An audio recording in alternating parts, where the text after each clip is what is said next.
And Balayya గారితో 5 సినిమాలు back to back. అది ఎంత ఎంత లైఫ్లో ఎంతో ఎంతో ఎంతో ఎంతో మా అమ్మ అంతా ఎంతో పుణ్యం చేసి ఉండాలి ఇలాంటి సినిమాలకి నేను చేసి ఆవిడ ఎన్నో పూజలు చేసి ఉండాలి. అది నా క్యారియర్ స్టార్ట్ అయింది భైరవ దీపంతోనే. అది మళ్ళీ ఇప్పుడు 5 సినిమాలు కంటిన్యూస్గా మళ్ళీ గోపీచంద్ మల్లితో మళ్ళీ 6th ఫిల్మ్ కూడా స్టార్ట్ అయింది. సో ఇంకా 6 ఇంకా అంతే. ఇంకా బాలయ్య గారు అంటే మాకు ఒక 10th ఎగ్జామ్ లాగా కూర్చొని చదువుతూనే ఉంటాం. ఏం చేద్దాం ఈ సినిమాలో, ఎలా చేద్దాం, మాస్ సాంగ్ ఎలా చేద్దాం, ఇప్పుడు ఒక కొత్త journey. So really happy, fortunate in life. ఒక లైఫ్ కంప్లీట్ అవుతుందంటే that's because of working with Balayya garu. Really happy.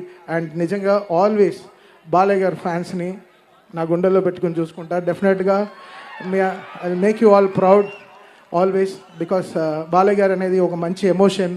Cinema దాటి ఆయన చేసే ఎన్నో మంచి పనులు చేస్తున్నారు. క్యాన్సర్ హాస్పిటల్ కానీ, హిందూపూర్లో కానీ ఎన్నో మంచి పనులు చేస్తున్నారు. ఆయన ఇచ్చే దీవెనలు ఎలా ఉంటుందంటే, ఎవరు అడగరు అమ్మగారు బాగున్నారని, ఎవరు అడగరు. అమ్మగారిని అడిగాని చెప్పి అంటారు ఎప్పుడు అడిగినా. సో అది నాకు చాలా బ్లెస్సింగ్గా ఉంటుంది. బట్ ఆయన బ్లెస్ చేసేవన్నీ.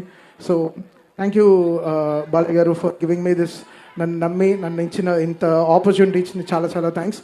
December 5th మళ్ళీ చెప్తున్నా, మళ్ళీ కంప్లైంట్ చేయొద్దు, స్పీకర్లు పోయాయి, అది పోయాయి, ఫైర్ అయింది.